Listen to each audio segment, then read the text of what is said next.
Let's be honest, folks. You can practically smell the fake blood and gunpowder wafting from your TV screen any night of the week. Explosions? No problem. Stabbings? Bring 'em on. But try to show a nipple, a little bit of passion, and suddenly everyone loses their minds. It's a bizarre double standard, isn't it? We're bombarded with violence, but intimacy is treated like some kind of taboo. Why is it that we've become so desensitized to on-screen brutality, while a little bit of skin sends us scrambling for the remote control? Tonight, on Last Week Tonight, we're diving headfirst into the murky waters of sex and violence on television. We'll ask the tough questions, unpack the historical baggage, and explore the potential consequences of our cultural blind spots. Buckle up, everyone, it's going to be a bumpy, eye-opening ride. To understand this bizarre dichotomy, we need to rewind the clock. Let's take a journey back through time, peeling away the layers of history to uncover the roots of our complex relationship with violence and intimacy. Way back. Think cave paintings, folks. These early depictions give us a glimpse into the minds of our ancestors, where survival was the name of the game. Violence, in many ways, is woven into the fabric of human history. From tribal skirmishes to grand battles, the struggle for power and resources has been a constant theme. It's a primal instinct, a survival mechanism hardwired into our DNA. This instinct to fight or flee has ensured our survival through countless generations. For centuries, violence was a fact of life, a necessary evil in the struggle for resources and dominance.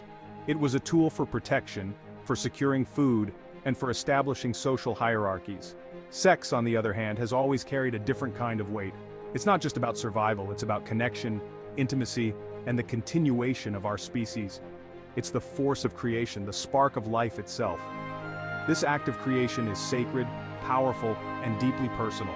But with that power comes a whole lot of cultural baggage. Societies have long grappled with how to handle this potent force, leading to a myriad of rules and taboos. Religion, morality, social control, you name it, it's probably been used to regulate sex at some point in history. These forces have shaped our views on intimacy, often casting it in a shadow of shame and secrecy. Fast forward to the 20th century and the explosion of mass media. This new medium became a battleground for these age-old anxieties. Television, in particular, became a powerful tool for shaping social norms and reflecting our deepest anxieties. It brought the private into the public sphere, making us confront our fears and desires. And guess what? Those ancient fears about sex and violence, they didn't just disappear. They found a new home on the small screen, where they continue to influence our perceptions. Yeah, they didn't just disappear. They found a new home on the small screen. Television became a mirror, reflecting and amplifying our deepest fears and societal taboos about sex and violence, shaping the way we view these powerful forces today. Now let's get down to brass tacks, shall we? We live in a world where television is a constant companion, a source of entertainment, and sometimes a window into the darker aspects of human nature. What actually happens to our brains when we're glued to the tube, soaking in all that simulated sex and violence? How does this constant exposure shape our thoughts, emotions, and behaviors? Well, it's complicated to say the least. The human brain is a complex organ, and its reactions to stimuli like TV content can vary widely from person to person. There's no denying that exposure to violence can have a desensitizing effect. Studies have shown that repeated exposure to violent imagery can dull our emotional responses to real-life violence. See enough blood and guts on screen, and you might just start to shrug it off in real life.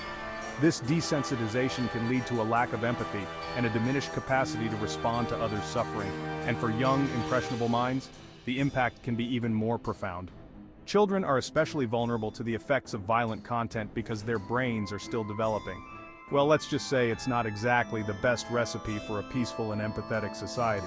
When children are exposed to violence, it can affect their social development and increase aggressive behavior. But here's the thing about sex. Unlike violence, sexual content on TV can trigger a different set of responses in the brain. It triggers a different kind of response in the brain. The areas associated with pleasure, connection, and intimacy light up when we watch romantic or sexual scenes. It's about pleasure, connection, and intimacy. These are fundamental human experiences that can foster positive emotions and strengthen relationships. And while some argue that watching too much sex can warp our perceptions of healthy relationships or lead to risky behavior, it's not all bad news. There's also evidence to suggest that it can actually have positive effects.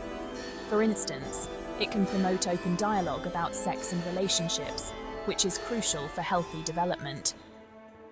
Think about it. Open dialogue about sex, accurate information about consent and sexual health. These are all things that can benefit from a little less prudishness and a little more honesty.